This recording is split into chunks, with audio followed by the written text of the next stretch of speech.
Hi, I'm Elaine Harding. Welcome to my blog at stampwithelaine.com.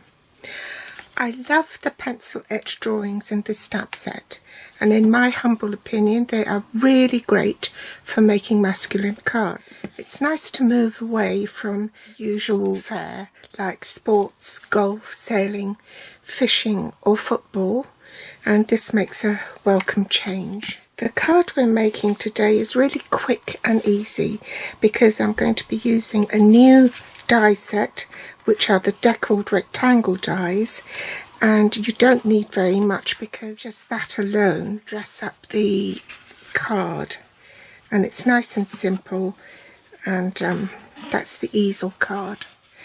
The sentiment stamp I'm using is called Celebrating You, and there's a Father's Day sentiment on that which I will be using. These are the deckled rectangle dies. You'll find it in the annual catalogue on pages 170 in the 2022-23 annual catalogue. The one we're using is the largest of them, which is size 8, starting from the smallest at size 1. I've already die cut that, and then for the section here, use the 6th largest one, which I've pre-cut here, and you need a size 5 for the raccoon. I haven't cut that yet, so this is size 6 and this is size 5. I wanted to stamp it first before I cut it. This card only uses the basic grey ink. The card base is a standard card, so it's 8 1/4 by 5 7/8. In metric, that's 21 centimeters by 14.5, and folded in half. And then the front of the card is folded in half again. And then you just turn it the other way for your easel this way. I'm using the Heart and Home designer series paper. These are retiring as of the 30th of June, so I'll quickly run through them. I've been using this for nearly all my Father's Day projects. I'm on a mission to finish the cardstock before it retires. So this strip has been cut at 1 3/4 inches by 5 5/8, and in metric that will be 4.5 by 14 centimeters. I'm going to glue that onto the front of my card base on the easel section.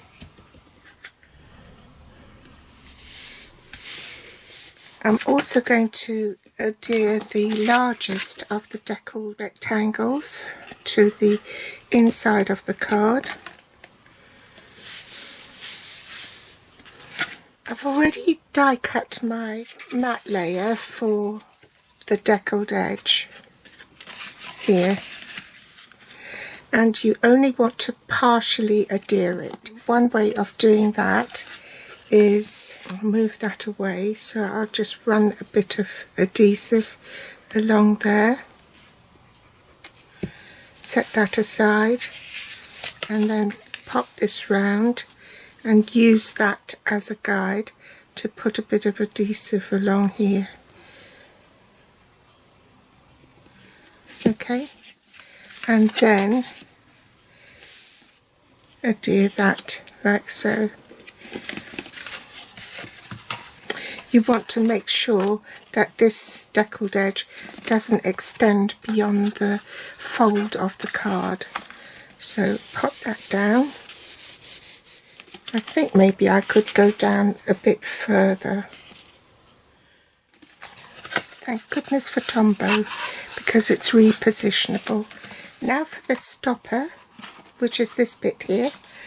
That measures 3 inches by 5/8 inches, and in metric that's 7.5 by 1.5 centimeters. So I'll pop that up on dimensionals and see where I want that to come to, and then center it on the cardstock.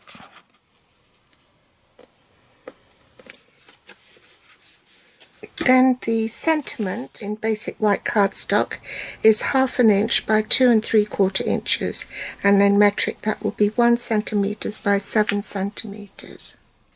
So I'll go ahead and stamp, make sure it's straight. Maybe I should use some tape, post-it note to anchor that down, and stamp it in the middle.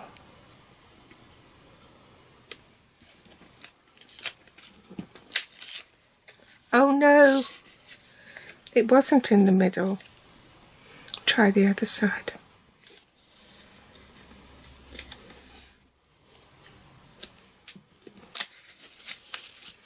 That's better. Then I can adhere that to the inside. I seem to have done this card in reverse. Now, since this stamp is quite big, I'm going to take my ink pad to the stamp instead. And stamp. So make sure that's straight on the grid. Line up my stamp.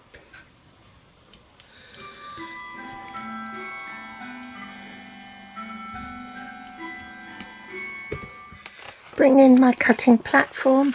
So the sandwich is platform 1, platform 2, the thin die adapter, 1 of the platform 3s, the cardstock, and let's centre the deckled die over the raccoon so that it's straight, and the second platform 3 on top, and I'm ready to run it through the machine, so I'll be back.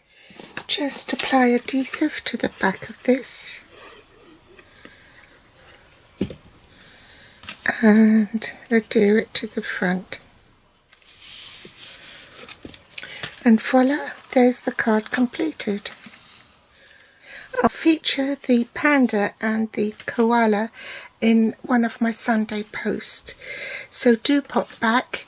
Thanks for joining me today. You can see how quick and easy this is. Just switch your sentiments around and it can be a card for any occasion. So thanks for joining me today, and I'll be back with more inspiration next time. Bye!